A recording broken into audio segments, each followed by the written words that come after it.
Okay, I'm going to go ahead and call this meeting of the House Education Curriculum Subcommittee to order. And Chairman Dubnik, would you open us in a word of prayer, please? What number are you, 17? Thank you, Madam Chair. Let us pray. Lord God, I just thank you for this day, Lord, for the blue skies outside, the breath of fresh air that you have provided to us, Lord. I thank you for the opportunity to be here today to serve the people of Georgia. I pray for your wisdom and your guidance over each of us as we make decisions during this legislative session. We thank you for your Son, Jesus Christ, and we ask all these things in his name. Amen. Thank you so much. I want to thank the members of the subcommittee who have come today and for the audience who is here to listen to these bills. Today, our first up is HB 995, and I have LC 491743S. And Chairman Bonner, you can go ahead.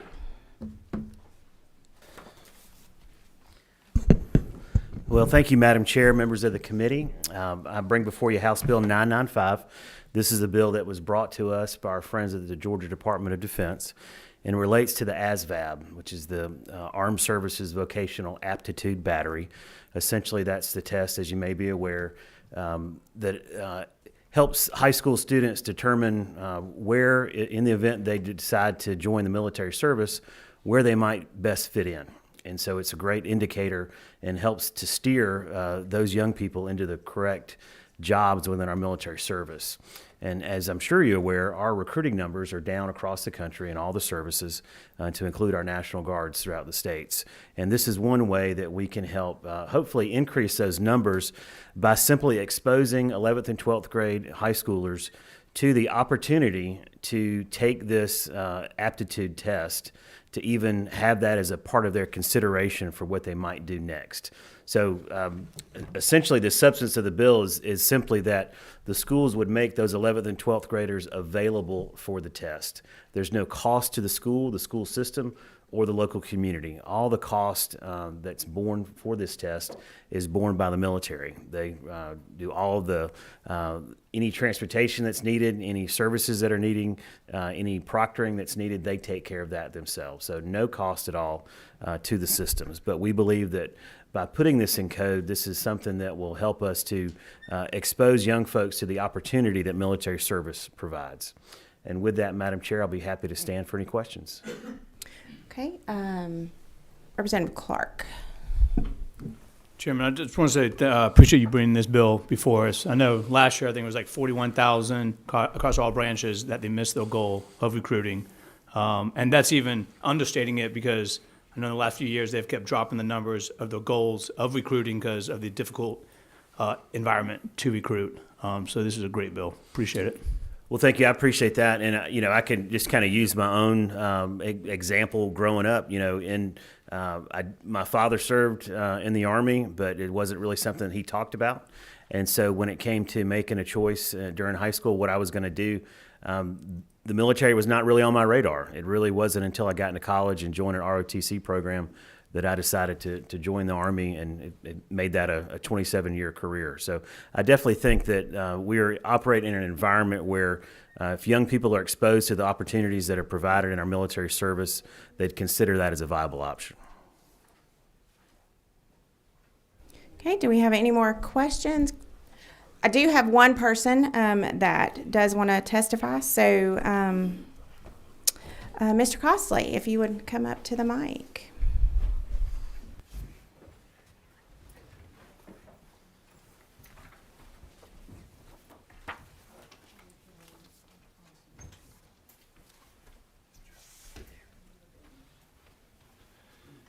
Thank you, Madam Chairman. Just would like to introduce myself. My name is Buddy Costley, and I am Gale Policy Advocate for the Georgia Association of Educational Leaders, and we represent assistant principals, district office leaders all over the state of Georgia. I want to thank, we're here to just say thank Chairman Bonner for this bill. Many of you know that I personally am a veteran of the United States Navy, proudly served a few years ago, and I am also the father-in-law of a sailor off the coast of Israel right now, who's been away from my daughter, his wife, for 7 months and counting, and still have no idea when he is coming home. I say all of that, those are hard stories, but basically this bill provides opportunities. Many of our lives were changed. Me personally were changed due to an ASVAB score. And didn't for students that don't have a direction or don't realize that they have a way to get a trade or go to college or go to tech school and also find a way to do something they will be extremely proud of for decades after they serve. This opportunity could be a life-changing experience, and it's also great for our country and great for our state. I want to thank Chairman Bonner for bringing it. Thank you.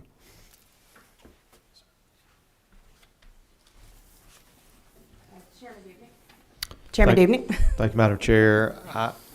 I move that House Bill 995 do pass. Okay, we have a motion and a second. Is there any further discussion? Okay, hearing none, shall this bill now pass? All those in favor say aye. Opposed, like sign. Okay, motion passes. You're on to full. Thank you, Madam Chair. Thank you, Committee. Is Representative Barnes here yet? I don't see her.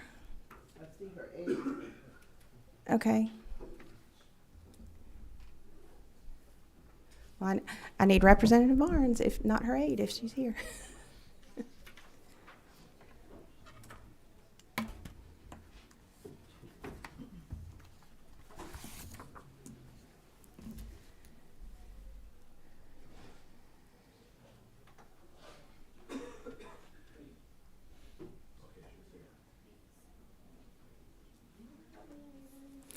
Hi, Representative Barnes, come on up.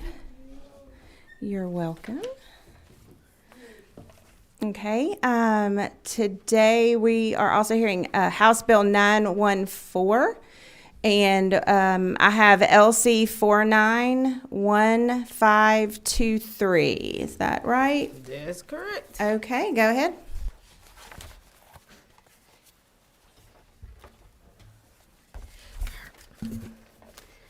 All right. Thank you, Chair Lady. Thank you, committee, for having me, allowing me to present this bill. HB 913 is called the Safe Teens Act. It's pretty much asking us to put driver's ed back into the high schools.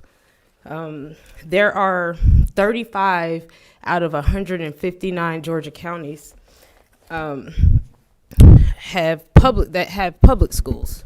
Did it go out? And these 35 schools offer driver's ed, and that's it in our state. So as part of their curriculum, they're able to earn credits for attending driver's ed. So like taking a work study class, they can take driver's ed as well, but it's only in 35 of our Georgia high schools. There are technical colleges across Georgia that offer driver's ed instruction to high school students. So our technical college system of Georgia offers high school driver's ed classes. The students can pay $400 for these classes, or they can apply for scholarships. These scholarships for driver's ed, and they need to earn 6 hours behind the wheel. So they need to have 6 hours behind the wheel if they take these classes through TCSG. The Georgia Department of Driver Services requires those under 18 40 hours behind the wheel and 6 hours of experience at night in order to obtain a driver's license. I'll give you some facts about our teen driving in Georgia. HB 914 would seek local boards of education and other public schools, other governing bodies to offer driver's education as an elective course. This bill outlines provisions for funding, including local funds, so it's just not one option for where the funds would come from to pay for this bill. Local funds from local school boards, state funding from appropriations, and also waivers, state waivers. The bill provides an opportunity for students to have access to driver's ed in all public schools, potentially increasing the overall availability of our driver's ed programs in the state. By promoting driver's ed within the school curriculum, HB 914 aims to contribute to safer roads by ensuring that young drivers receive proper training and education before obtaining their driver's license. The inclusion of the flexibility of funding in this bill will include the inclusion of local funds, student fees with waiver options. I stated this previously, and flexibility in financing driver's ed programs. So if you can't afford the current driver's ed programs, which you do have to pay for, then this bill will allow you to offer scholarships. Most school systems dropped driver's ed because the QBE stopped paying for it. So this bill is asking us to appropriate for this program. The cons of this bill may be a financial burden to the parent. Of not having this bill be a financial burden to the parent, and overall disparities, because some children cannot afford the proper driver's ed courses, and the only requirement under Joshua's law right now is to have a certain amount of driving hours that are not regulated. So a parent can go online and say, my kid took this class, and they can go obtain their driver's license. That's how we have unsafe teen drivers on the road.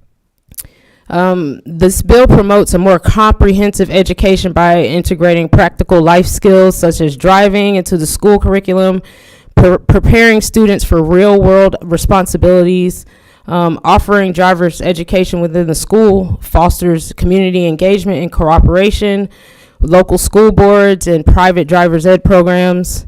It'll have the flexibility to tailor programs to specific needs and preferences of the community. So with these in a specific high school, they will cater to the driving needs in that community. A well-implemented driver's education program has the potential to reduce accidents, enhance road safety by ensuring that young drivers are better equipped with necessary skills.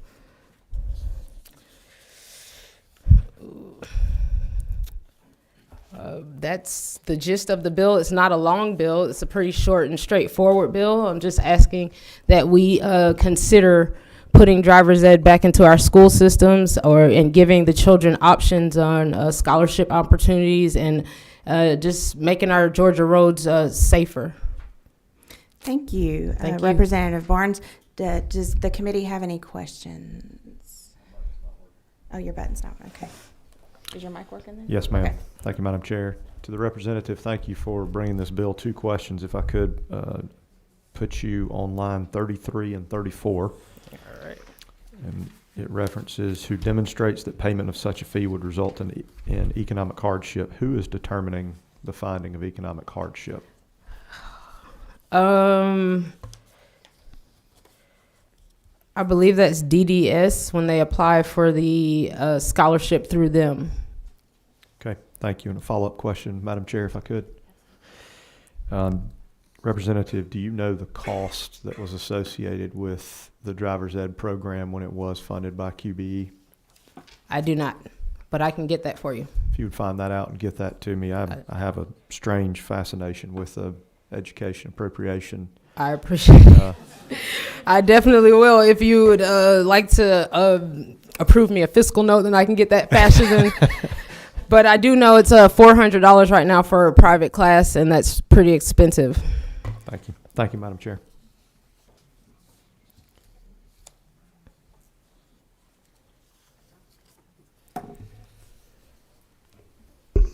Representative Parrish.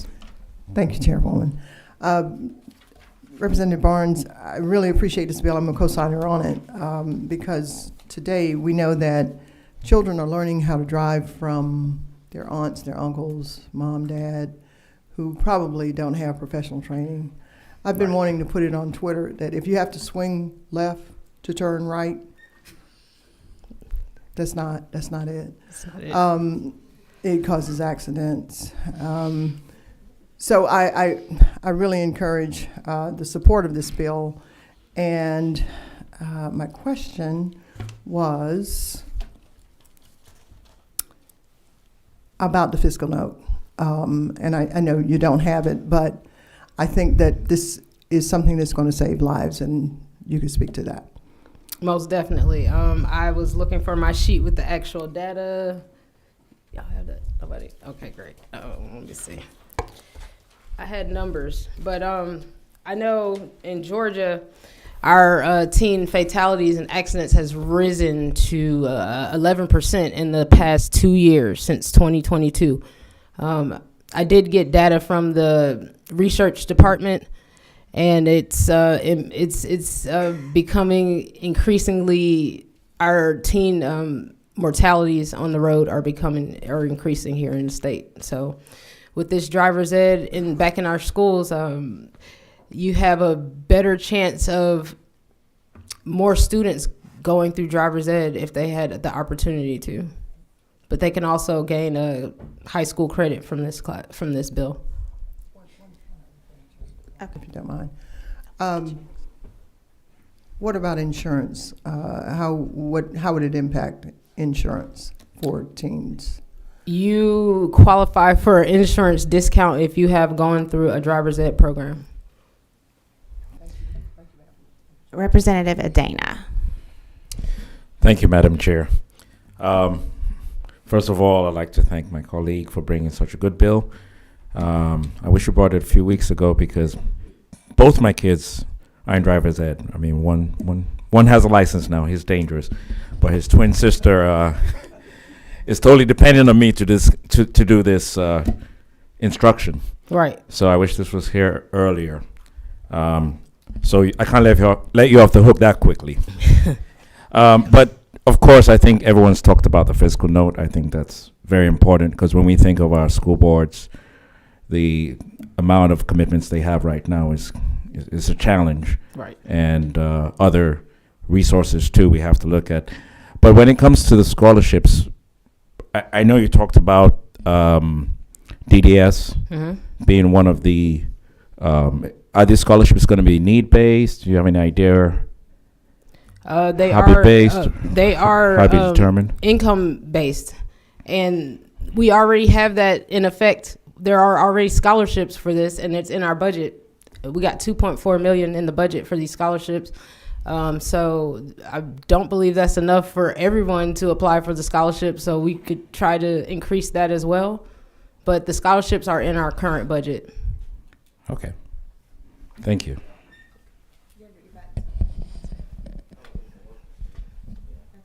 Well, they go on and off on my board. So Representative Howard. Thank you, Madam Chairman, and thank you, Representative, for this bill. I've been up here for two sessions, and it look like I'm dating myself because every committee tells me that we're doing something that was done in the past that probably was effective. I in a committee the day before yesterday or last week talking about putting sex education back into school. We had that when I was in school. Driver's ed, Mr. Golden taught me how to drive at Laney High School in Augusta. So I know this bill is beneficial, but I think the fiscal note would be important. Right.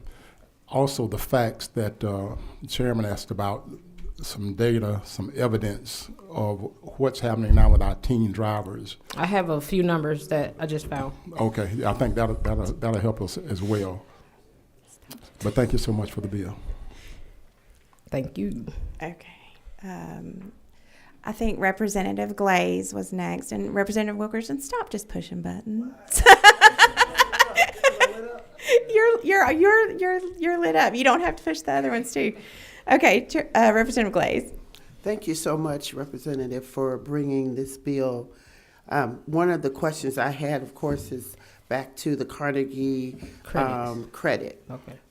Would this be a part of our regular credits for graduation, or tell me a little bit more about how we would have this on our... This bill will give you a half credit. So a half Carnegie credit. I, too, went through driver's ed in public school at Druid Hills High School, and I took this as a class, and I still use those drivers, the lessons I learned to this day, but I was offered, it was a class for me, so you'll consider it a class, but it offers a half credit. And that half credit would go toward graduation? It'll go towards graduation and your GPA. Thank you so much. Thank you. Okay, Representative Wilkerson. Thank you, Madam Chair. Just listening to all the questions, great bill. Just want to add this in as the subcommittee considers this. I believe lines 29 through 36 deal with local funds, and correct me if I'm wrong, but I believe fiscal notes are typically required for state funds, and so that may be helpful if we look at line 37 and 38. But is it possible to change that to say, if appropriated by the General Assembly, so that way this doesn't stop it moving forward? Is that a possibility that it would only be contingent upon us designating funds? Subject to appropriations. I would make that possible change if you can. Okay. It's line 30, yeah. So I think we're fine with that. Does that mean that we still need a fiscal note if it's subject to appropriations? I'm going to let our appropriations chair. Right. I think that is, if we leave this line in there, then as Representative Barnes and I have talked about another bill, Right. we can pass bills all day long that aren't funded, and that does what it does. We can also fund things that aren't necessarily specifically stated in a bill, and we can do that as well. So, Madam Chair, at the appropriate time, I'd like to make a motion and address that fiscal note if possible. Yes. One last question. Okay. Yes. Hang on, wait a minute. What number are you, 3? Yes. And as you're looking at, I think we talked about economic hardship, Mr. Chairman, Madam Chair. Is it possible to change that to free and reduced lunch, just to clearly define it? I don't know. I'll throw that out there as well. So just a possible change. That's all. Thank you. Appreciate it. I do have, Madam Chair, can I read the little data that I have on our state? Sure. Thank you. So, from our budget and policy analyst office, teen drivers accidents are this driver bill will accompany 15 to 20-year-olds. In 2021, there were 11.7 million drivers in the United States, which accounts for 5% of all licensed drivers. In our state, let's see, 5% of all motor vehicle crashes are one of the leading causes of death from persons 15 to 20 years old. Nationally, over 2,100 young drivers have died, and an estimated 203,000 were injured due to vehicle crashes in 2021. Involvement in these crashes by young drivers increased 22%. So these are just some numbers, and hopefully we can mitigate and reduce these numbers if we give more children a chance. As I said, it's only 30 high schools in the whole state that offer this program. Okay. Oh, we're going to do one more question, Representative Maynor. Thank you, Chair, and sorry for coming in late. So part of the conversation that I heard is there are already funds appropriated in the state budget that you said is available, but then in the legislation it says it's local funds, and then there was the piece that said, I believe Representative Wilkerson said that it mentions funding coming from local school systems. So just trying to get clarity on. So basically, the bill is giving you options on ways that you can pay for this and not just leaving it up to our appropriations. We have a small budget in our budget, small appropriations in our budget right now, $2 million for scholarships, and those are for children who are just trying to go to the driver's school. But you can use those scholarships for that too, but it's not enough to fund all the high school students. So now this bill will give you options to get it from the school board. You can apply for the scholarship. Your parent can pay for it and get a reduced price. So this bill gives you options. Okay, and then one follow-up question.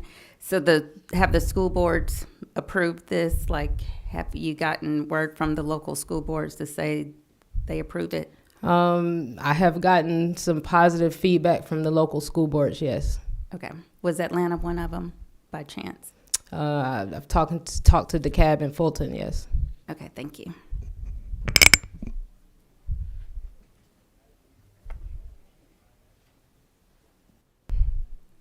Okay, I think that there are a lot of questions that we've had about this bill, so I think we're not going to take a vote on this today. Okay. I would like to see a fiscal note on this. I think Chairman Dubnik might would like to see that as well, just so that we have all the information. And I think Representative Wilkerson had a good point about, who is eligible. Let's define maybe who's eligible for those funds, and because we've had some good questions in here. And you and I can, and Chairman Irwin can talk a little bit offline, perhaps, and get this in shape. All right. I appreciate it, Chair Lady, and I appreciate y'all for listening to this bill. Thank you so much. So if there's no further business and no objection, we will be adjourned, and policy will meet in here, I think, in about 10 minutes. So if you didn't get lunch after, you've got 10 minutes.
All right, ladies and gentlemen, thank you. Welcome to the House Education Subcommittee on Policy. I have a sign-up sheet here. Are there some in front there?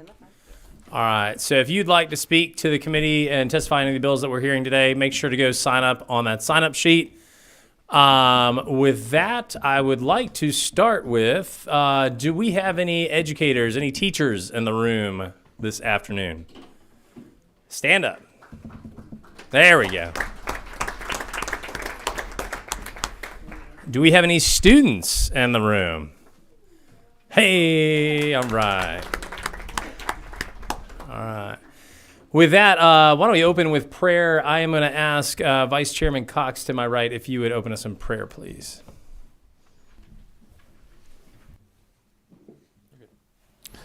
God, we thank you for today and thank you for all that you've blessed us with, and we just serve you and ask that you will direct our paths and help us stay focused on the things that are important to you, and may we serve the people of Georgia the best way that we can with your guidance. In Christ's name, amen.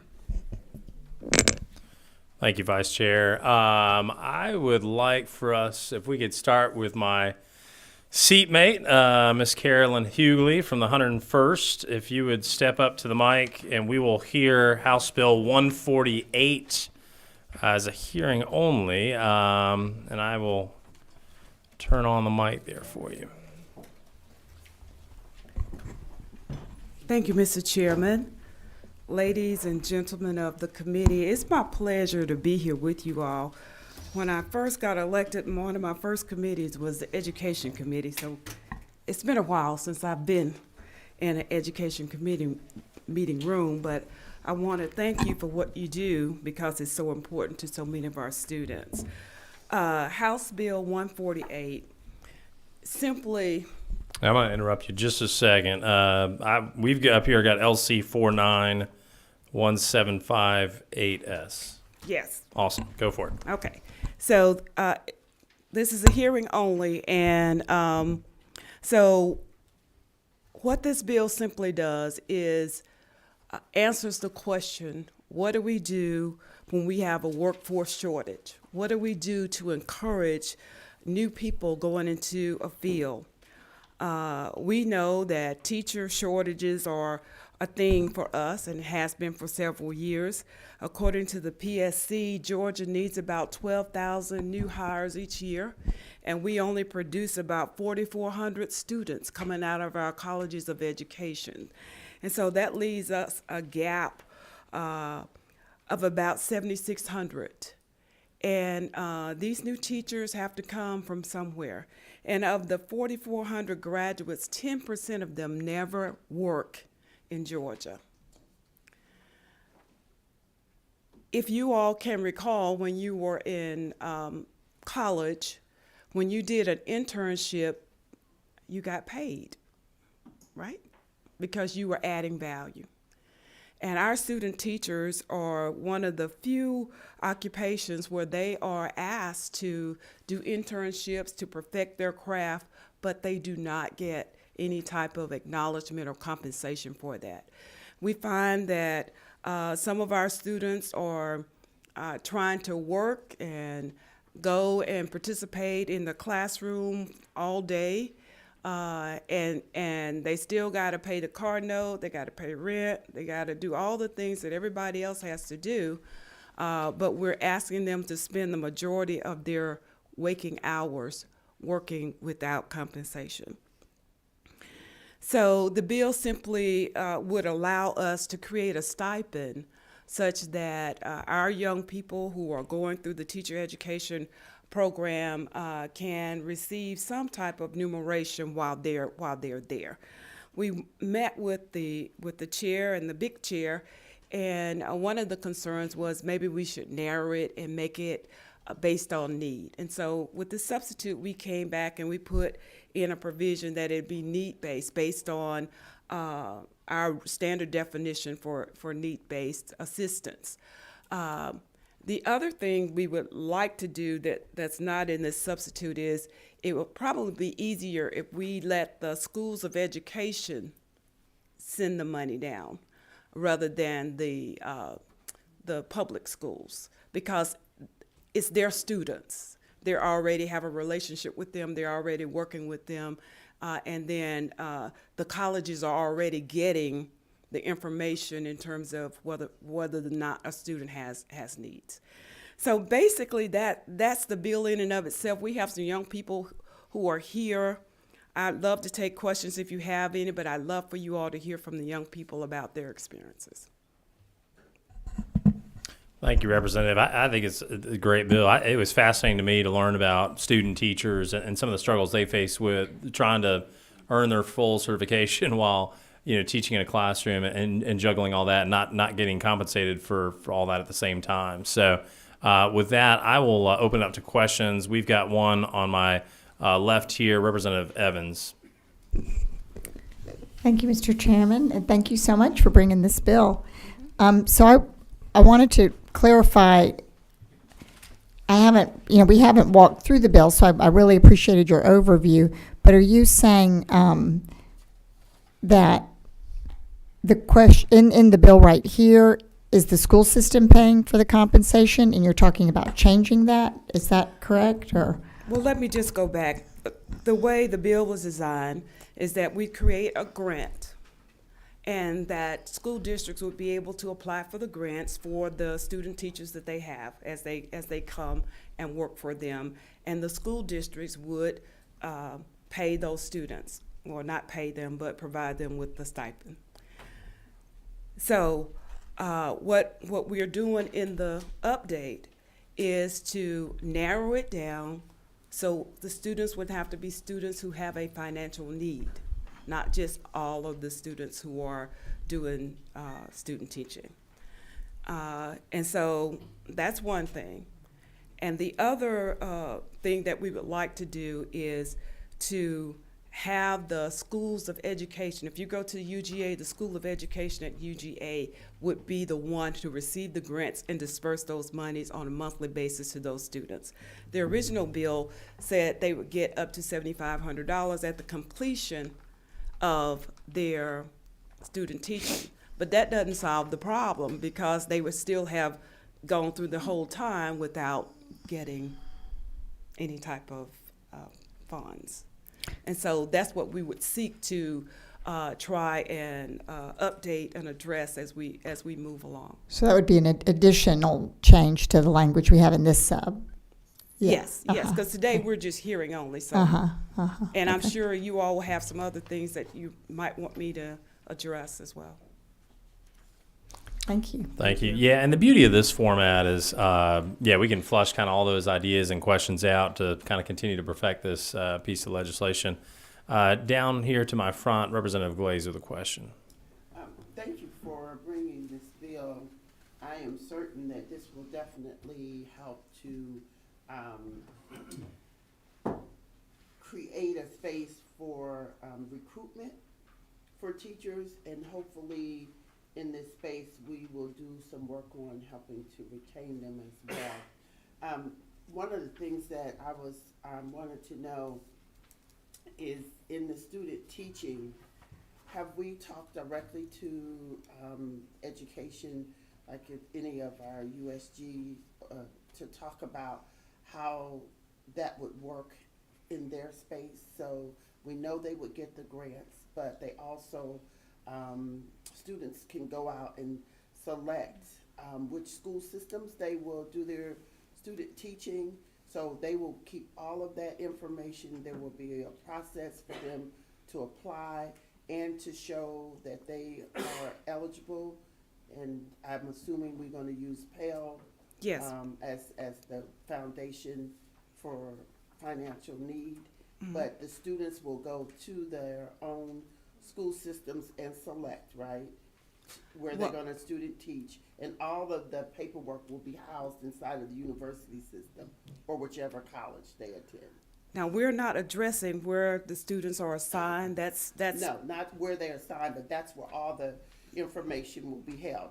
Because after that, we want to try to get reports to get that data to determine if this program is successful. Are we retaining our students graduating, especially in the lower income levels? Right. Are they graduating and going directly into school systems to teach? So I'm asking, is that information going to be housed inside of the Department of Education for the schools that the kids are attending? Yes. Okay. Good. Looks like got one more question down front here. Hi, thank you for bringing this. I think it's a wonderful idea. I do have some numbers questions for you if you have it on you.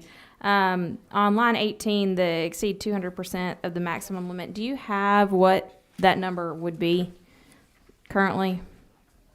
No, but I can get it for you. Okay. And then, let me see, what else? Do you know how many hours are currently required in a student teaching program? Like how many hours, I guess, this would cover for a student? It depends on their school. Some do a semester, and some schools have two semesters. So it would depend on their school. Okay.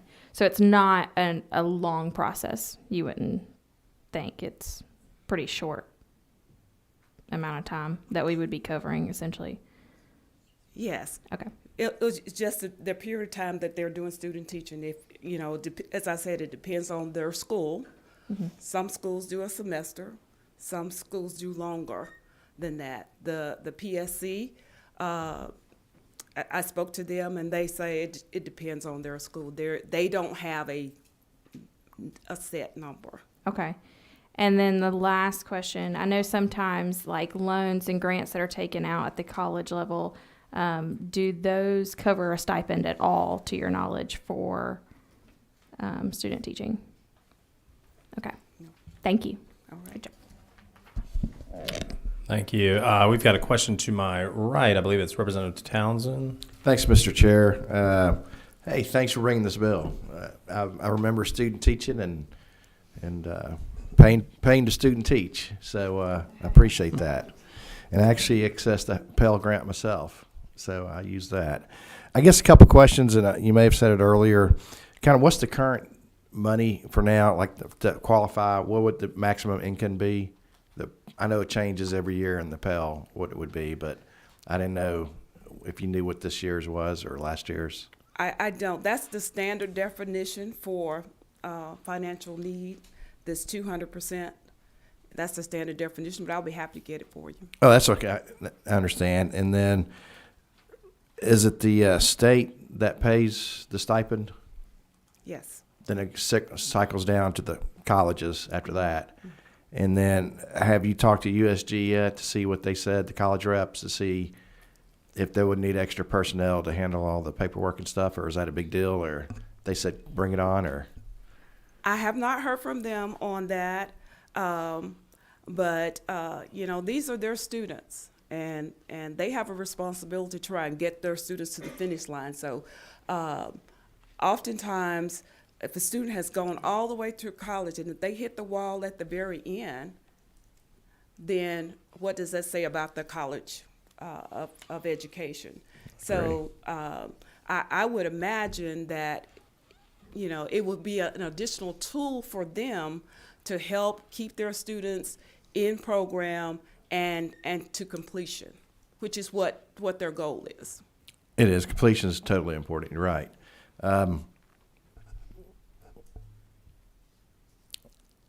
I guess another question would be, when you start talking student teaching, how they kind of do it, we may want to look at this and look at defining that, drilling it down a little bit more, as in sometimes they do it pre-student teaching where it's like 6 weeks instead of the full semester. And you said some areas, I think, depends on disciplines, if they do it the year-long student teaching. So that may be something to look into. Make sure we use the right terminology, what USG uses for from what you're getting at, I think, is that last 3 months, 6 months, whatever it is, to get that student teaching credit they have to knock out. That's what you're looking at. So we may just want to tie it down with USG to make sure we're using the right terms, and that way we can kind of know exactly it'd be in the bill that way. Thank you. Thank you. I know we got a couple people to talk to the bill, but we got to take one more question. Representative Paris to my right. Thank you, Chairman. Representative Hughley, thank you so much for bringing this. I think this is really important for, getting our teachers the number that we need in the classroom up to date. But it seems like it's a really tall order. And hopefully this will do something to help replenish the number. I'll just leave it right there. I just thank you. Thank you for bringing it. Thank you so much. If I could just say one last thing, Mr. Chair, I want you all to think about the fact that we need to do whatever we can to encourage our students to stay within the teaching profession, because we know they're not going to make a whole lot of money when they graduate. And if a student gets that far along and they don't have the funds to go through their student teaching and they go off into another area, then we have lost that. We have lost that potential teacher. And they are so critical to the success of our students and our next generation that we need to make sure that we look at what we can do to encourage and to assist them. We've done this for any number of other occupations that we deem critical. And when we deem something critical, we focus attention, energy, and resources toward that end. So with that, I just want to say thank you. Thank you all for your attention and your consideration. Well, to my seatmate from Columbus, thank you for bringing this bill. Georgia cares about our teachers. We love our teachers. And in fact, under the governor's leadership and this body's leadership, our teachers are now some of the highest paid in the Southeast. But as you all know, the work is not done. We still need more into the profession. What I will do is I think we've got a couple folks signed up to speak to the bill. Yeah, you're welcome to take a seat, and I will call to the podium.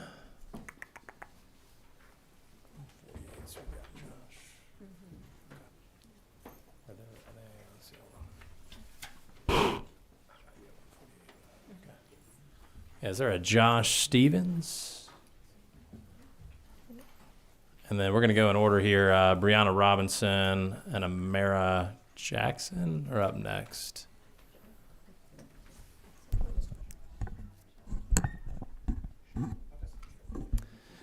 Thank you, Chairman Hilton. Appreciate the opportunity to speak today. My name is Josh Stevens. I'm with the Professional Association of Georgia Educators. We're speaking in support today of House Bill 148. We're grateful to Representative Hughley for bringing this important bill forward.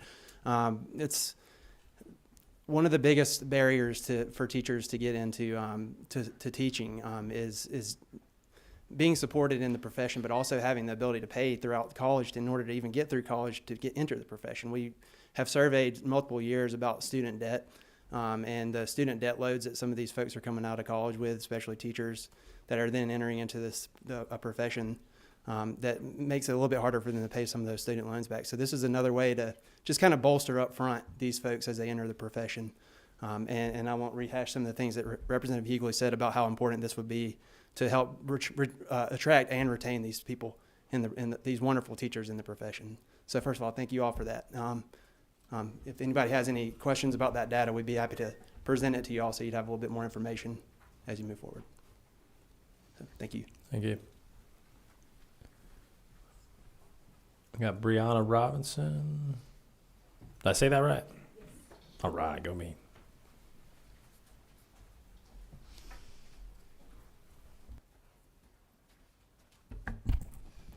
Good afternoon, everyone. My name is Brianna Robinson. I currently attend Clark Atlanta University as an elementary education major. I am majoring in elementary education, like I just said. I am a graduating senior, and I currently serve as the Georgia Association of Educators Aspiring Educators at Large board member. I am currently in my second semester of student teaching, so like we talked about before, it varies from school to school. My school specifically requires you to have 560 hours per semester, and you have to complete 2 full semesters. On top of that, that turns into about 40 hours a week, Monday through Friday. I also work 20 hours at my part-time job at Kroger because rent has to be paid. I do an hour seminar, additional classes, homework, lesson planning, professional development activities, extracurriculars, and all of my union work and organizing work. I don't get much sleep. I understand that we are accustomed to unpaid student teaching, but in our current world with extremely high cost of living and teacher shortages plaguing every school, it is unreasonable and unrealistic to allow our college students to continue to provide unpaid labor. Currently, I'm in Atlanta Public Schools, and it's not uncommon for the teachers not to be able to get substitutes and rely on us as student teachers. We're not certified. That's full-time unpaid work. We need to recognize teachers as professionals. Similar to what Representative Hughley said, we pay medical students, we pay legal scholars. Why can't we pay student teachers? Thank you. Thank you so much, and thank you for everything you're doing. Hang in there. We love you. Be a teacher. You're going to be awesome. Where is my next? Amara? Amara. Come on up. You're our next contestant.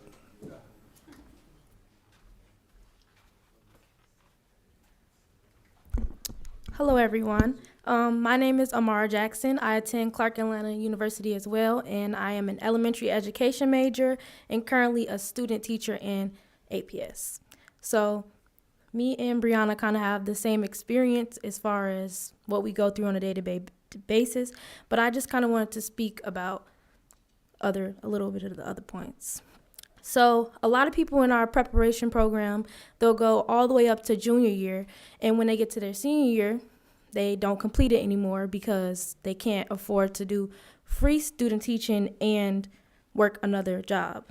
Many of the other colleges, I can't give you specific names because I don't know, but from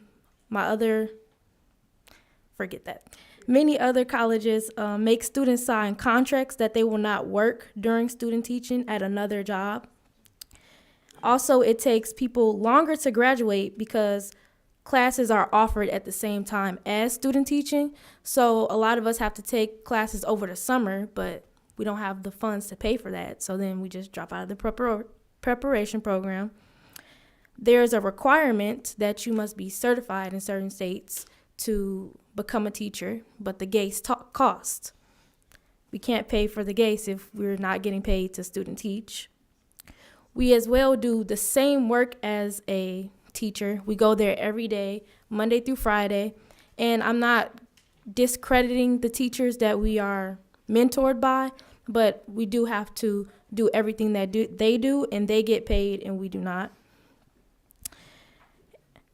We still have other responsibilities that we have to cover, such as rent, paying bills, grocery, and transportations to get to the schools every day because we're not provided transportation by our preparation programs.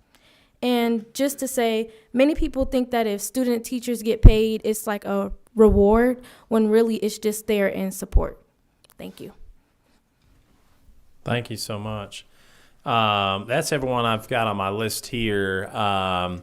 What I would ask, let me go. Representative Evans, you had a statement. Yes, thank you so much, Mr. Chair.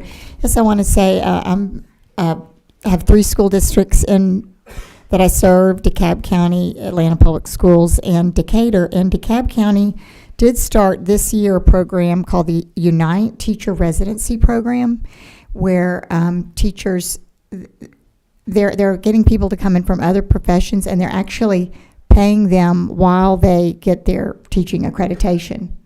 And I don't think the first cohort has graduated yet, so we can maybe get an update on that. But anyhow, it's definitely, as Representative Hughley talked about, there's a huge shortage in this. We do have to be innovative in filling this gap.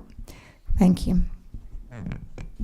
Thank you for that. And I would encourage everyone on this committee, please work with my seatmate here. I think this is a worthwhile subject, and any ideas, suggestions, thoughts you have for her, let's continue to work this and see if we can elevate it to full committee here.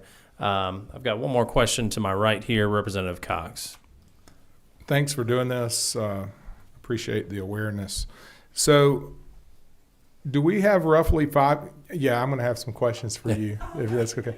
Do we have roughly 5,000 new student teachers a year? Does anyone know that number? That's 4,400.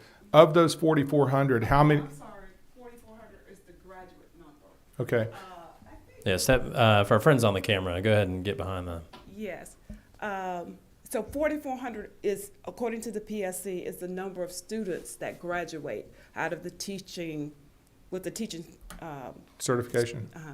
Okay, and then of those, how many do you think that this would impact? Or like, what's the need of the 4,400? Do we know that number? I really don't know that number, because at first we were working with the big universe, Sure. and then we were asked to bring it down and go with based on need. Okay. So I really don't know that, but we can work on getting you that number. Well, coming from going to University of Georgia and actually doing some of this myself, I understand the issue.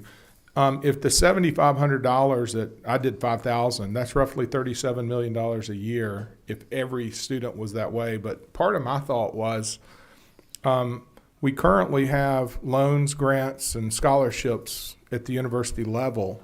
So maybe a thought with Hope Scholarship, retention, and all the things that we're trying to accomplish, why wouldn't we be looking at it maybe from a perspective of part of your education degree process, which includes the certification? So I'm wondering if maybe there's a different approach to attack this versus this route. In that way, a Hope eligible activity? I don't know. It's just an idea. I would think that if I'm going to get a job, and if retention within the state, you don't want to just certify someone and then in a year they disappear, but there should be some type of, let's keep teachers here in Georgia and let's keep them teaching. So maybe attack it that way. That's a different idea. Some maybe. states have done that, where they provide them with, some states provide assistance or stipends while they're student teaching. They provide stipend for the tests that they have to take. And there is a requirement that they teach in certain type of schools for a certain period, like a loan forgiveness. But every state does it a little bit differently, and certainly we could do that. The easiest thing to do would be to make it a Hope eligible activity to tack on top of, not as part of, but on top of what they're otherwise eligible for with Hope. Yeah. Okay. Just an idea. Thanks. I'm going to go ahead, and since I know we've only got this room for an hour, I'm going to thank Representative Hughley for that bill there. And I'm going to call up our next author, Representative Barrett, to present on House Bill 579. And if there's two things I care most passionately about down here at the Capitol, it's education and special needs. And so this one touches on both of those. And so normally I'd give my friend Representative Barrett a hard time, but I'll try to let you off a little easy this go around. Thank you, Mr. Chairman, and as a co-sponsor of this bill, I appreciate that. On House Bill 579, which, and the bill y'all should be looking at is LC 491354. I can honestly tell you I'm standing on the shoulders of a giant, and the governor's floor leader over there, Will Wade, who carried Senate Bill 47 in 2021. House Bill 579 exists just to make a few small changes to the Georgia Special Needs Scholarship Program. The Georgia Special Needs Scholarship is a 15-year-old program that currently serves 5,788 students across the state. The scholarship enables a student with a 504 or an individualized education plan to serve special needs, to serve the special needs in the public school, to take a state portion of their education funding, the local and the federal funds stay with the public school, to a Department of Education approved K through 12 private school.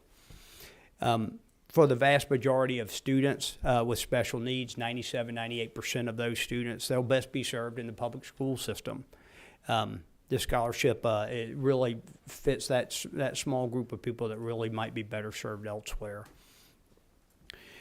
In addition to some cleanup language that was recommended by the Department of Education and Legislative Counsel, Michael Walker, HB 579 would do basically 4 basic things. First, it cleans up language from several provisions that were added in SB 47 in 2021, passed by Senator Gooch and carried by the governor's floor leader in the House. The bill clarifies that if a student has previously participated in the scholarship program, they do not need to complete the 1 year prior public attendance for a second time. They also do not need to be required to have an IEP or 504 in the prior year. You know, if a student doesn't keep their 504 plan active, if they're in a private school, then without this provision, the exception for a prior participation added in 2021 would be null and void. In addition, HB 579 would give further definition to the scholarship amount appeal process established in 2021. This would clarify that parents may appeal scholarship amounts when a service is included in the student's IEP, but it's not included in the student's in the student count calculation previously. Next, second Senate Bill HB 579 would provide scholarship estimates and totals to families in a timely manner, enabling families to plan a little bit better. Currently, it can be a little bit late in the process, sometimes as late as mid-July, and I think this will help families get that access to that information early, which will help them do important planning. And then finally, this legislation moves the parental endorsement of funds and delivery of funds to schools to an electronic process. Currently, there's physical checks that have to be signed by the parents quarterly, and it's awkward. And this would just sort of bring us into the 21st century. So while the changes in this bill are small, they will be very meaningful to the lives of families. I'm very passionate about this program just because I've had the opportunity to work with constituents in the last year even. Students with severe developmental and intellectual, physical and intellectual disabilities. And I've seen real world situations where ultimately they opted to stay with the Forsyth County school system. They came up with a great solution. But knowing that they had that option sort of in hand as well gave them a lot of comfort. And I've witnessed this firsthand, and I've seen the value it brings. So very passionate about it, and would appreciate your favorable consideration for the bill. Right. Thank you, Representative. I'll ask just a couple questions to clarify for the committee before we jump into questions here. This is an existing program that's already in place. Your bill doesn't do anything to expand eligibility, expand dollars toward it. I mean, it's to me, as I read through it, clean up, making it easier for the existing users of the program to have a better, call it user experience as they're using this existing program. Yeah. That's exactly right, Mr. Chairman. It's not an expansion in any way, shape, or form of the Special Needs Scholarship Program. It's simply an attempt to just take something that was well-crafted in 2021 and make it a little bit better. A little turn of the screw here and a turn of the screw there to just make it a little more efficient. Perfect. Thank you. With that, I will go to my right, Representative Townsend with a question. Thanks, Representative Barrett. Just a couple of questions, or at least one. So it sounds like you're trying to, with the bill, basically just clarify make sure DOE understands the full intent of the original bill, as in, if a student, let's say Johnny, decides to homeschool for half a year and gets back into the school he attended previously, private school, he'd still be eligible for the scholarship then? Under current standards, no, but under the new guidelines, he would be. That's exactly right. Michael, you might want to speak to that. That's exactly right.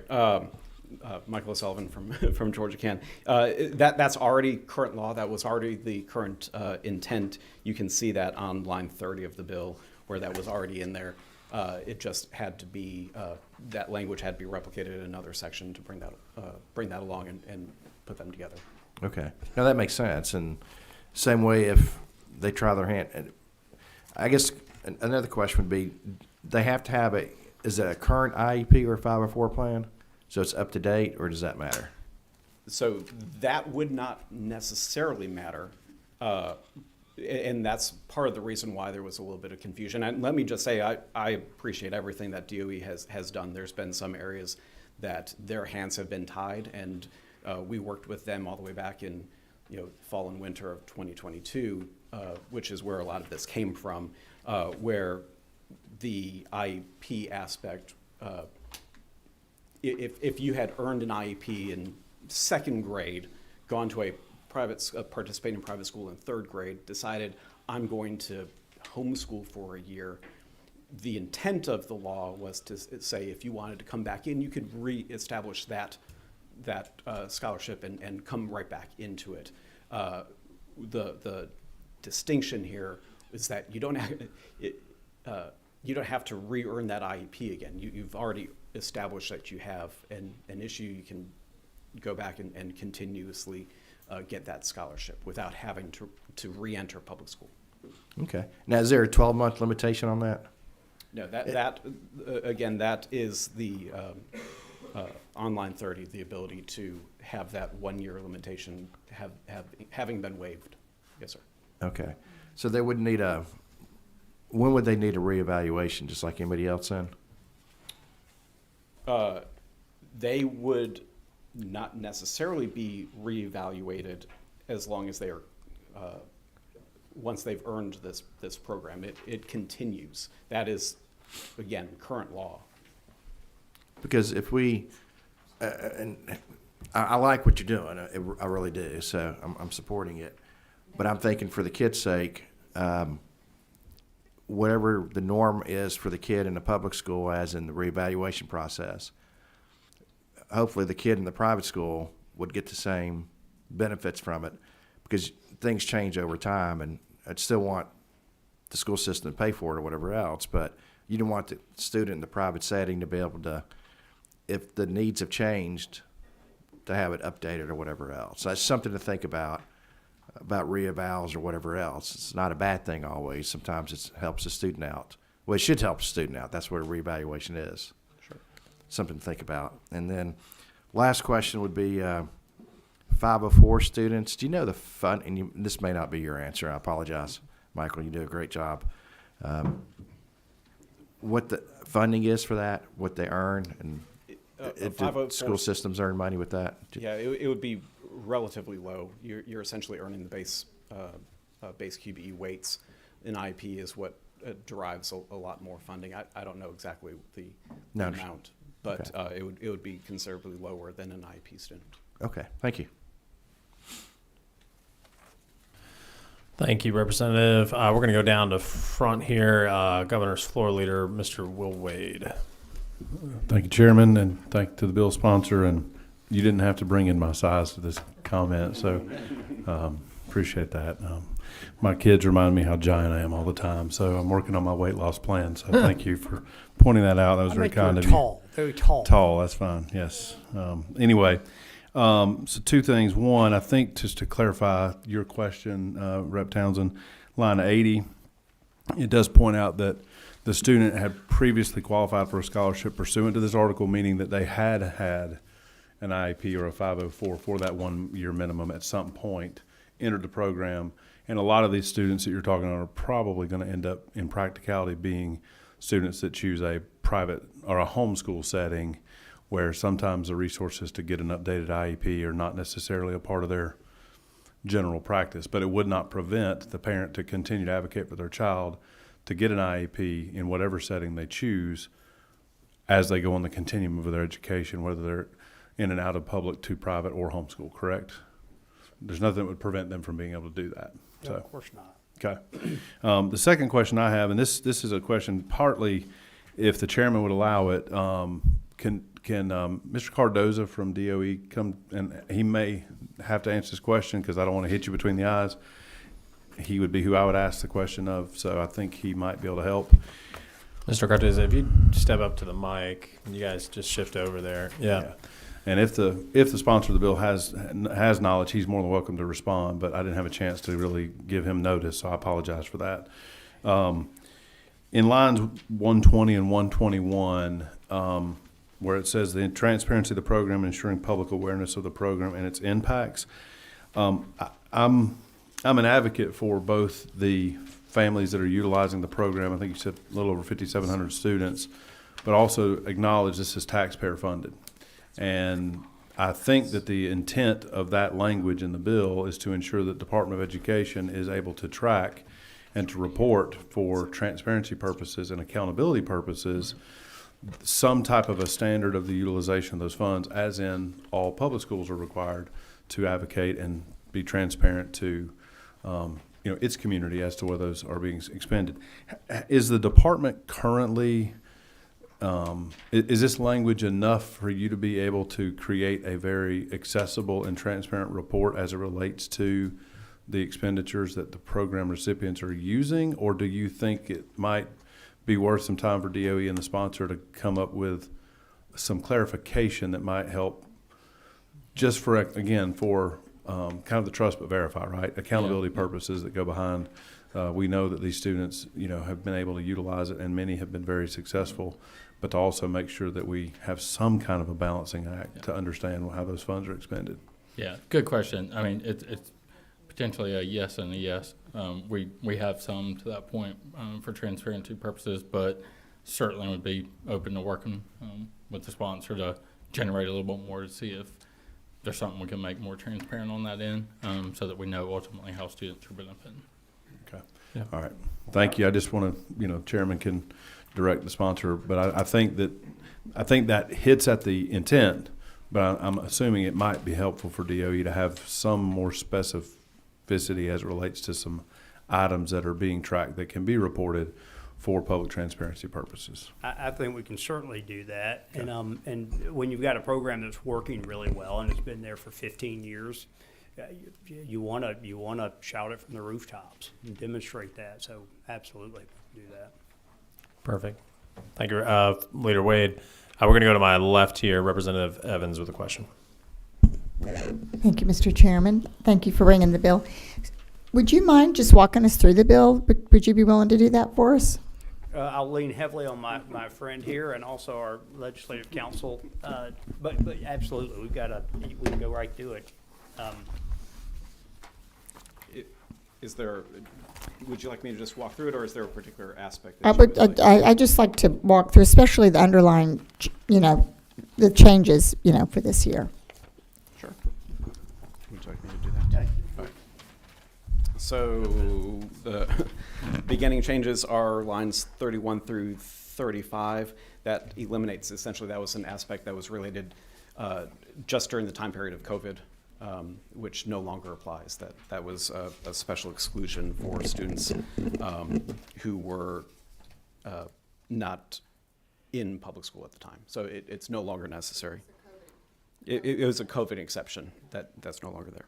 And I do want to echo the idea about the evaluation process. I want to make sure I understand that, like, if a child's evaluated when they're 5 and then they're homeschooled for like 5 years, then they don't have to have any evaluation. I'm concerned about the length of time that might happen before they get to take this scholarship money. So anyhow, I didn't know where that was in the bill, but we can hold that thought. Okay. Yeah. The next aspect drops down to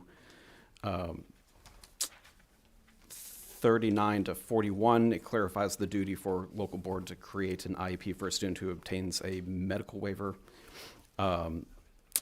I believe this language came from the department, if I've got it correct. It's essentially a cleanup and does not substantially or substantively change how the scholarship operates. 47 through 49 is listed as just making clarification that it's about the upcoming school year, beginning of the upcoming school year. More substantively, line 80 is the aspect that says that you do not have to re-earn an IEP or a 504. Again, that is already current law under line 30. It is just necessary to be in 2 places at once. The ability to re-earn a scholarship, once a student has earned it under current law, current practice, they've earned that moving forward. So if you've started in first grade, you receive that money going forward and continue as long as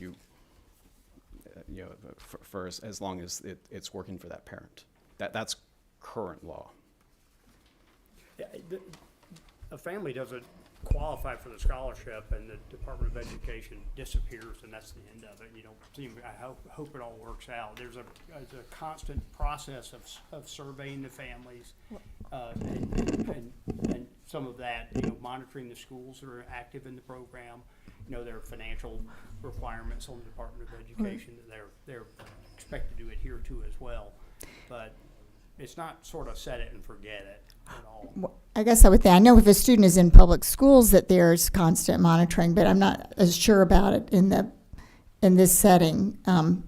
That's what I guess my question is, because it sounds like it's a one and done. Like if they do qualify when they're 5, then that scholarship stays with them according to the law right now. That's what you're saying? Yes. Without any other evaluation for the full 12 years. I mean, possibly, yeah. It could be, starting at 5, it's once they've earned the scholarship, so whatever grade, whatever grade they've started with. But that's always been the case. This bill does not change that aspect. Right. I think that might have been one of my original concerns, but okay. All right, thank you. Yeah, if you'd like me to, I'm happy to. So in line 83 to 85, it just says that there's an enrollment period for the scholarship at the beginning of each school year.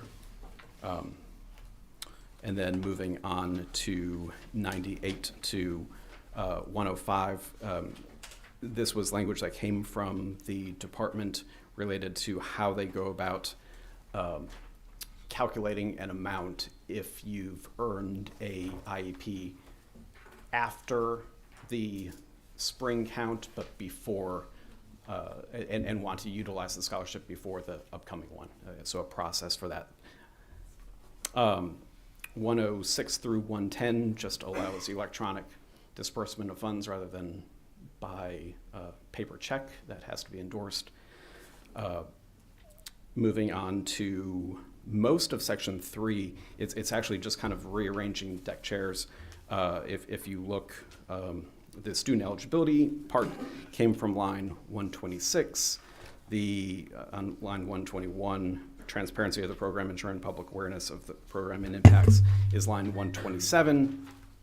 And then everything that is struck starting at 122 all the way up to 125 there is actually now 128 to 132. So it really just, none of the language is new. It is just A and B are renumbered and moved around to be a little bit more clear. And then 139 through 143 deals with the special needs calculator, trying to help families understand how much money they're receiving. We already have a calculator. This provides a timeline to make sure that parents have adequate timing to make a decision. And then the last change here is related to being able to have an appeal for the scholarship. Again, that's current law. However, the department has said that they cannot change it if a student has missed the count day.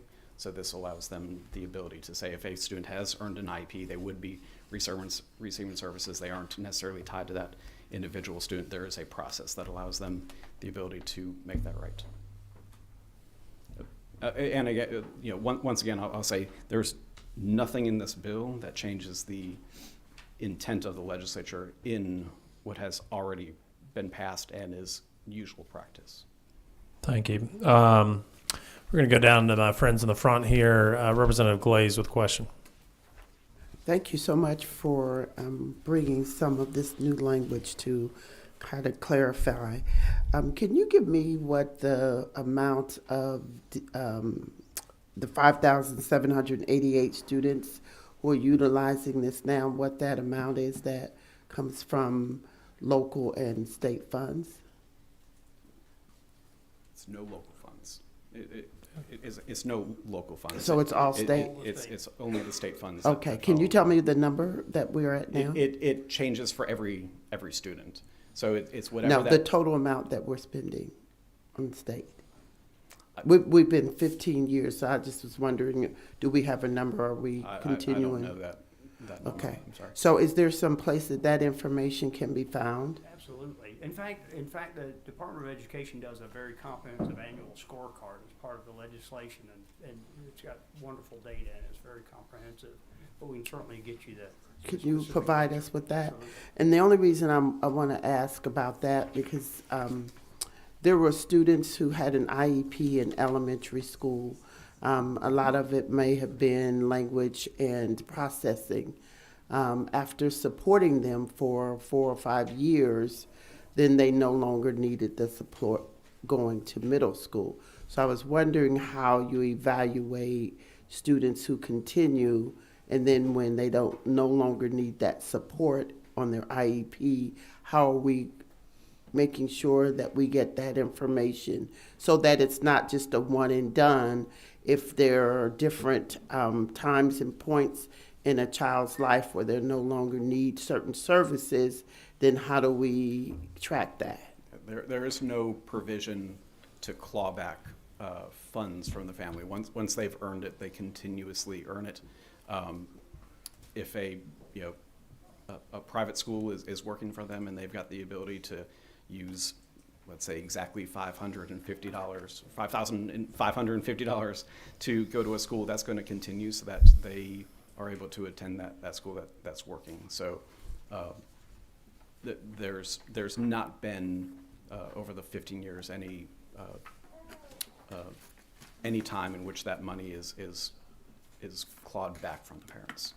But there is in the public schools where their IEP can end before they finish 12th grade, and then that school system is no longer receiving those additional funds, and neither is that student getting those services. So that only happens in the public school, but it doesn't happen if they're in private or if they are homeschooled. That is correct, except for homeschool. Homeschool is, you are not eligible for this program in homeschool. It is only for participating DOE-approved private schools. There is no homeschool provision in Yeah, I in think this program. I'm just concerned about the one thing. The evaluation of the IEP happens consistently in K through 12 public, but how do we connect the dots on the private side? So I guess that's a question. Maybe someone can help me see if it's in the report, or if there's no provision for that. How do we then, when a student no longer needs those services, make sure that we're not continuing to pay in a space for a student in a private school who no longer has that IEP need? Right. I'll certainly get you additional information on that. The school system is communicating with family every single year. Again, it's not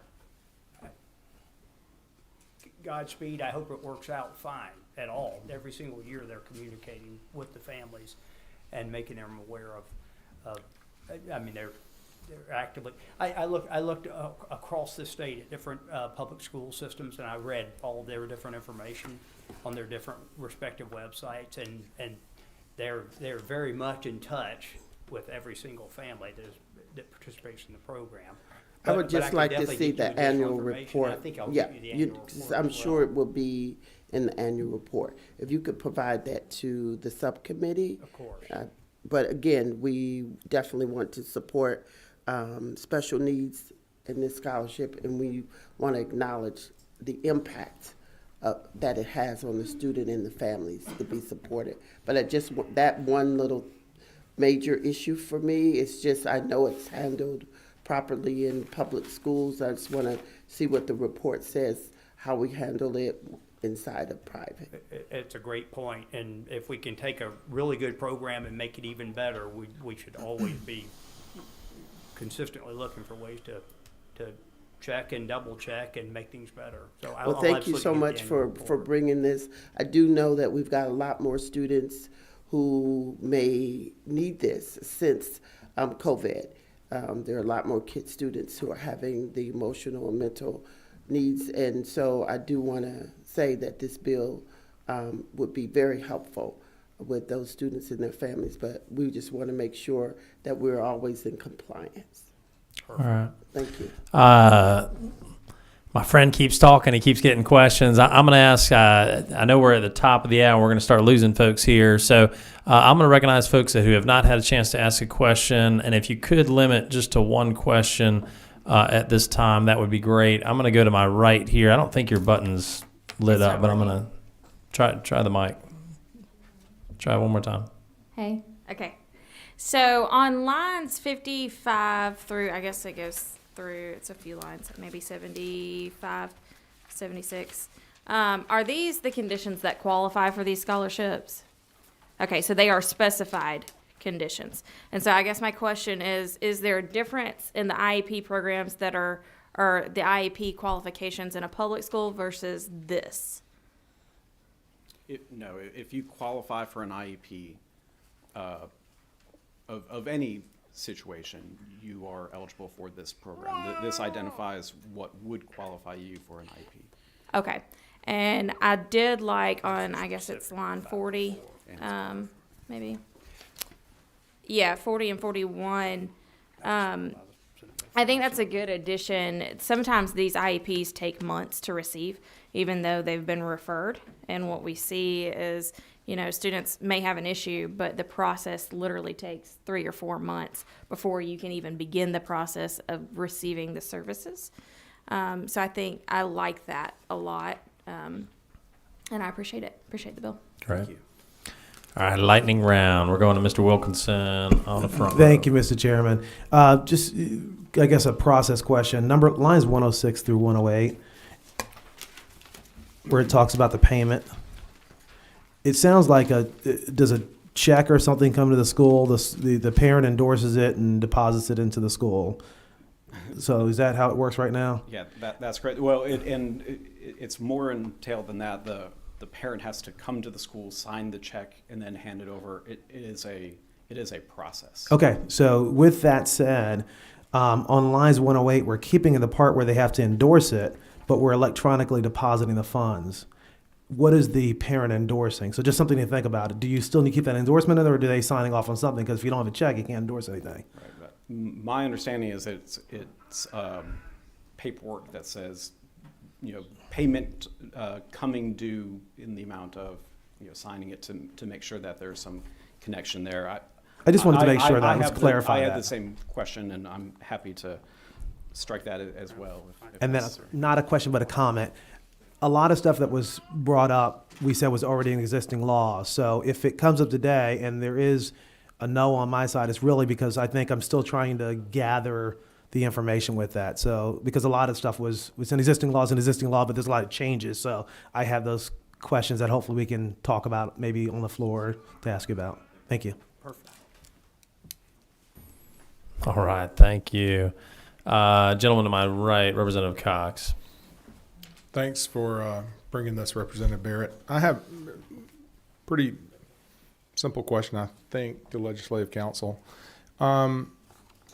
We have multiple places where the word, for instance, in line 84, the department, and I'm seeing the department everywhere, and I am making an assumption that that's referring to line 7, although I don't know if we need to specify that out a little more, what the department represents, especially when we're talking about electronically filing checks and all the other places throughout.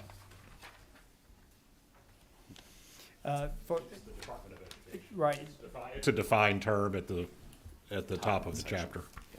In fact, in the Georgia Department of Education's website, it defines department. Department means Department of Education. Okay, so we've got it in the very beginning as it referenced. That's correct. Okay, so when the appropriate time's here, I'd like to make a motion to pass. I think we've got one more question down front to my right, Representative Wade. Just want to share this with the committee and then a question to follow up. So this is the data that's available on the website for the 2022. So I'm sure the 23 is being calculated, but there were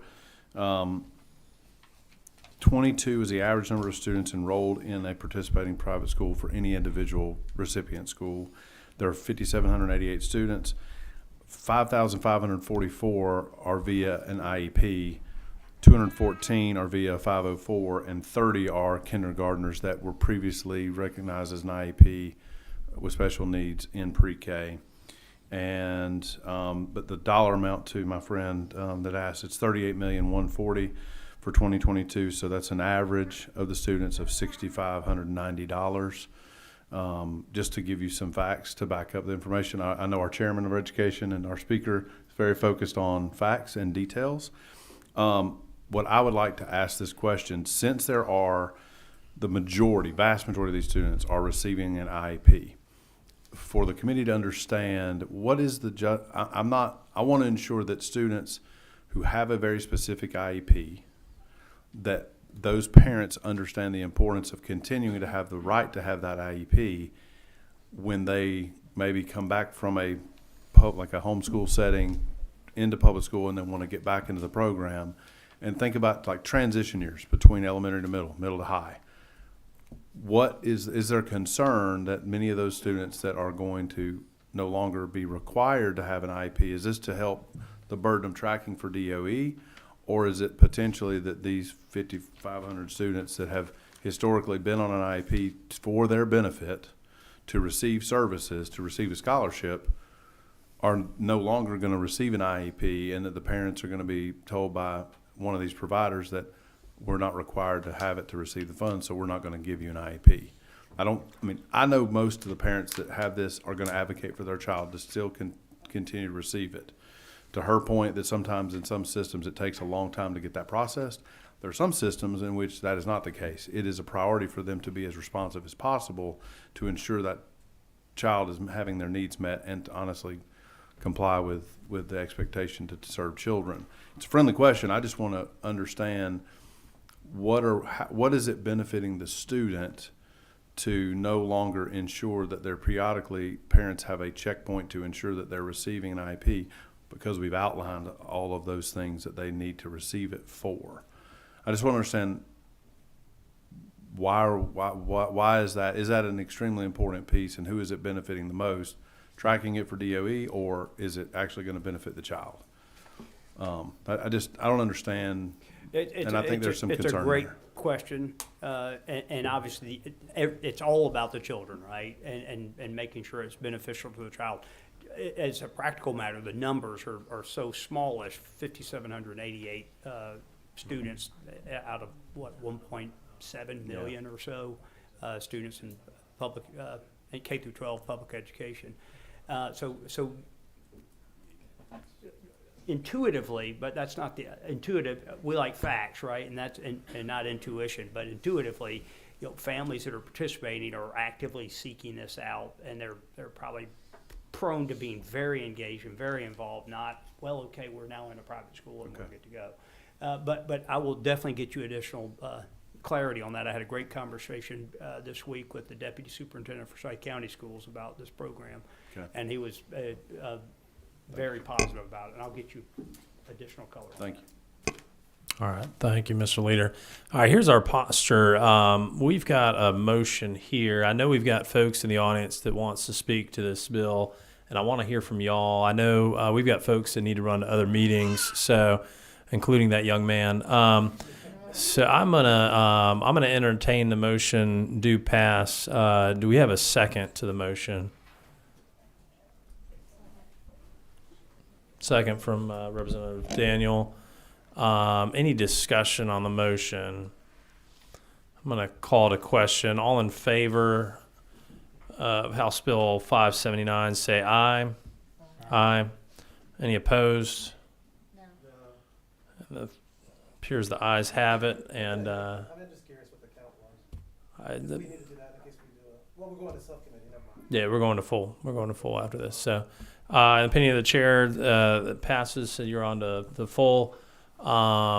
With that, I do want to, I know it's a little anticlimactic, but if those are in the audience that want to speak to it, now's the time, as we generally don't take a lot of testimony in full committee. So it's important for us to hear from you to be able to pass that knowledge on to full. So on my list here, I've got 2. There may be more signed up at this point. But I'm going to start with Christy Stewart from War Hill Christian Academy.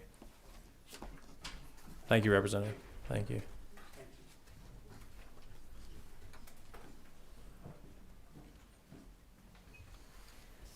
A little bit shorter than the others that testified today, but kind of anticlimactic, like you said. But I get to bring a different perspective today as an administrator of a private school.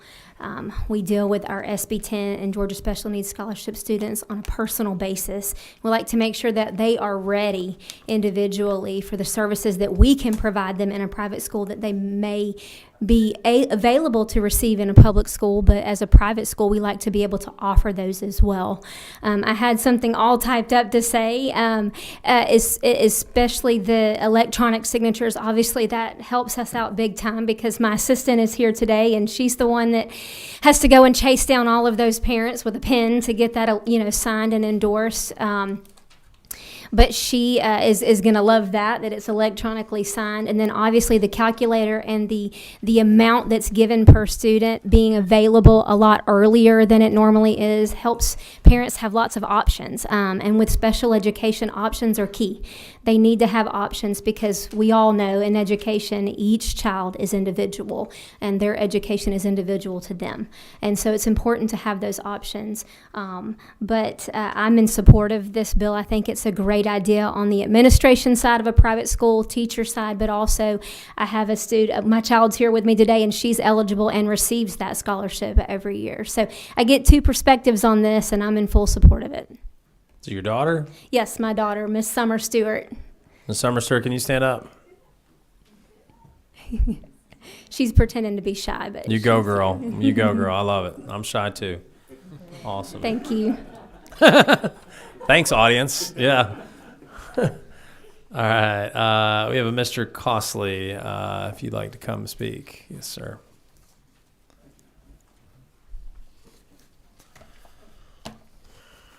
Thank you, Mr. Chairman. I know the hour is late, and I appreciate the time and opportunity. I represent the Georgia Association of Educational Leaders, and we represent 3,000 assistant principals, district office leaders, and superintendents. You know that Gale has had a long-standing opposition to vouchers. With that said, this is a current program, and as the author testified, they're making attempts to improve it. My concern is there are some intricacies of this bill that have not been discussed that need to be discussed, and we have reached out to the author and would gladly work with him. But the number one concern that we have, and we have some recommendations, is that several times today it's been mentioned that we need to take care of the children. And in fact, if I'm an educator and I say anything differently, then you need to run me out of here. We fully agree that children need to be taken care of. The absolute utter problem with this, and it's been said twice today already in this hearing, is that this program is working great. And I would like to challenge people I highly respect that you don't know that.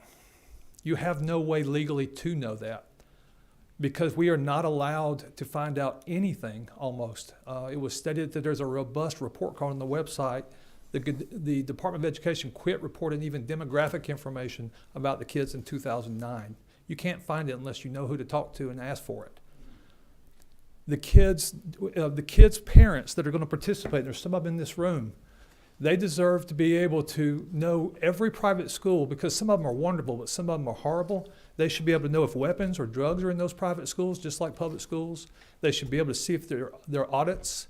They should be able to know if there's fraud, waste, or abuse. In other words, I'm not trying to talk you out of school choice. I'm trying to talk you into things you already agree with, is that we need to protect our kids. And the reason that we have transparency and accountability in Georgia is because we don't want our kids taken advantage of. And they deserve, if they're going to be paid for with tax money, then we owe them a high degree of services. And we owe the taxpayers and their mamas in this room.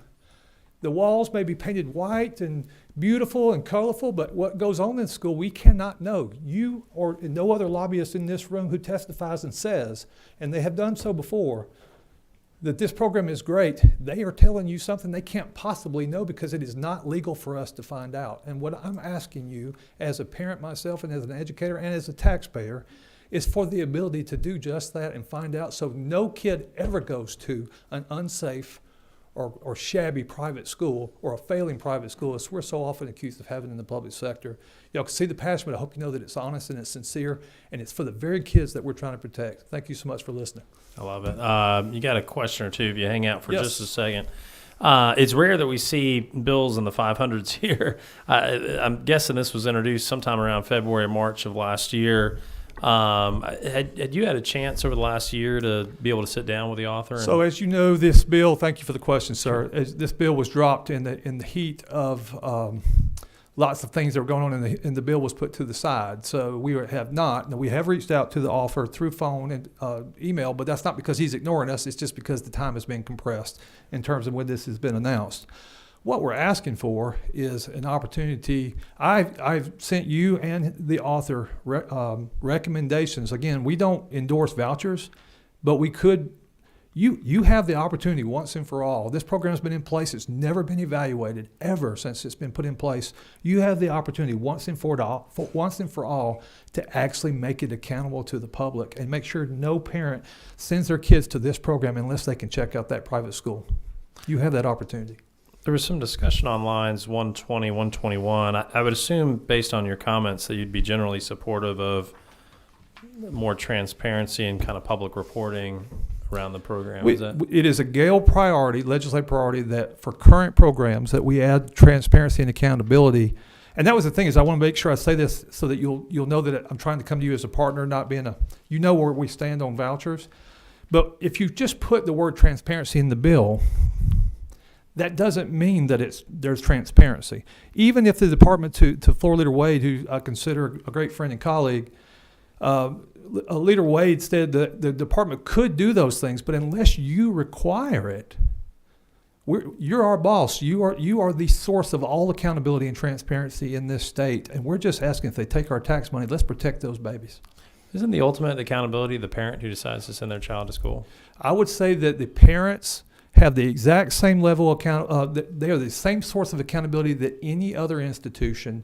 If they are given tax money, then the parents don't get a pass. I would argue that they are not a special citizen. All of us are parents. I'm a daddy. If you give me your tax dollar, which is basically my tax dollar, and his tax dollar and her tax dollar, we're just asking to make sure that the private schools don't have to take this money. They can volunteer to take this money or not take it. We're just saying that if a private school says, we want to take your money, then we should say back to them, as long as you promise to show what you did with it to the taxpayers and that you show the services you gave the kids, then it's fair. Right now, we don't make them do that. Thank you. Number 3 down front with a question. Thank you, Mr. Chairman. So let's stay on lines 121. So as far as the transparency, is that possible that you can share that with the committee, just to kind of, you don't have to do it today, just what you would like to see, if you can get that information as far as what type of transparency you would like to see as far as accountability to the parents? I think that would help. Because you're right, the parents make the ultimate decision, but unfortunately for many of us, I know when I had my kid, I'd never had a kid before. So the first time I go through that process, it may take a year for you to realize if that school is doing what it's supposed to do or not. And so that's why I think the state has an obligation, to your point, to make sure that we do the baseline check out based on the experience of this committee before we put a kid in there. Because if you lose a year of a child's life, you lost a lot of time. And I think that's why we're focusing on safety and security and literacy. So thank you for that. But if you could get us that information, I think that'd be extremely helpful as we work together through this. Thank you, sir. Thank you for the request, and I'll take care of it. Awesome. That exhausts the questions from the committee. Thank you. Anyone else in the room who did not sign up who'd like to speak to the bill? All right. Awesome.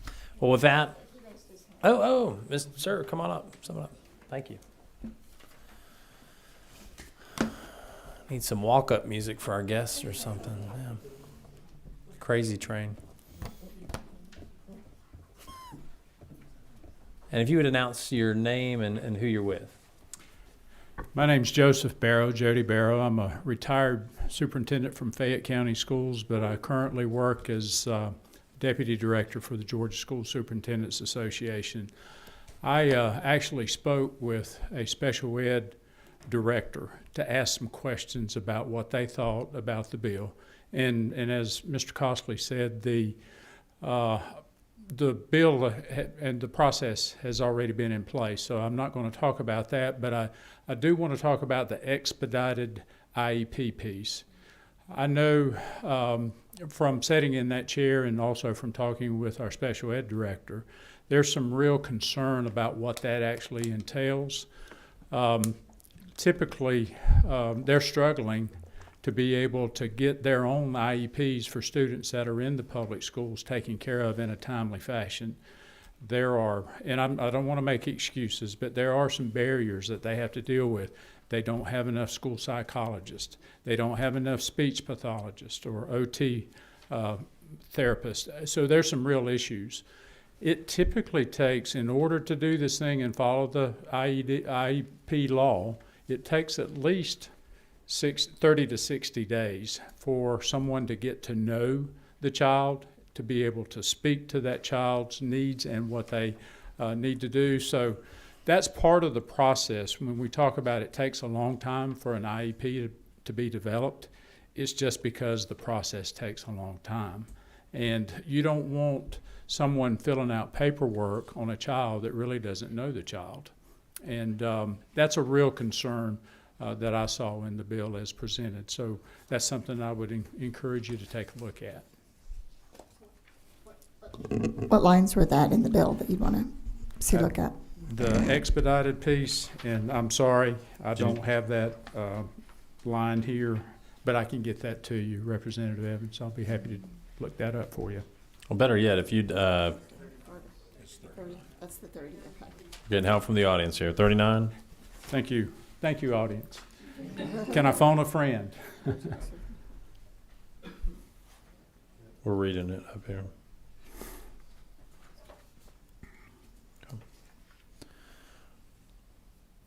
Well, again, we've got a whole nother step to go to full committee, and so you got the author right here, and so if you haven't done so already, hook up with him and be happy to do that, and I'd talk with Michael, and be happy to. They're nice folks, yeah. Good, thank you Awesome. for the opportunity. Yes, sir. Any other thoughts, comment? Oh, we got another hand. I love this. It's like popcorn prayer. This is great. Yeah. You never done popcorn prayer? My name is Dr. Stephen Owens. I'm the Education Director of the Georgia Budget and Policy Institute. And I just wanted to, and we also have a longstanding opposition to public funds for private schools. But I wanted to speak to your point about parents being the ultimate accountability for their kids, because I do think, as Buddy mentioned, there's an opportunity here to do right by the parents. An amicus brief to a voucher case to the Supreme Court found the vast majority of parents did not realize they had to reject IEP protections and 504 protections to get a voucher in a private school. So if we could have consumer protection so that parents do know what services are being offered, what children will be educated, what children will be refused, I think it would go a long way so that parents actually have the choices that they want. Thank you. The tax dollars that we're sending to the parents, whose tax dollars are those? That's the people's money. Thank you. And the people have demanded accountability of the public schools. I mean, these are parents that are expecting these things. So I think it makes sense for that accountability to go wherever the people's money goes. Okay. Thank you. Popcorn prayer continues. We got one more question. Well, hold on. We already had you. Now we're double dipping here. I just wanted to speak, just again from the private school sector, that we do have accountability with our accrediting commission. So whoever accredits us, but you have to have an accreditation to be able to qualify to receive these funds for students. So we do go through an accountability process with standards, just like, for example, our school's accredited with GAC, which is the same accrediting commission that accredits a lot of our public school system. So there are accountability processes in place that allow us to make sure we are working at top standards to make sure these students receive the services that they do need. We also allocate some of those funds, and we bring in, we subcontract and bring in speech therapists and physical therapy and OT and feeding therapy. We have a number, ABA services, that we're allowed to allocate those funds. We use prior IEPs to give us an idea of what these students were receiving and what they need going forward. And I don't know about other private schools, but in our school, we continue those IEPs. We hire a special education teacher who comes in and continues to write those IEPs every year that that student is with us to make sure they're receiving what they need. So. And if you're not doing what you're told to do and being accountable to the parents, what's the ultimate remedy for parents? I mean, I would say the school needs to shut down if they're not responsible to our parents. The children and their parents are our stakeholders. They're the ones that keep us open. And, you know, we do need to be accountable to those parents. And a lot of times, like it's been said before, the parents don't know, especially if it's their first child or they've never had a child with special education needs. They don't know what they need to look for. So I think the first piece is to educate these parents a little bit more on what you need to look for. But this bill allows them the time to have more options to look into these schools. One last question. If a public school is not meeting the needs of their parents, can they shut down? No, they can't. Thank you. To my left.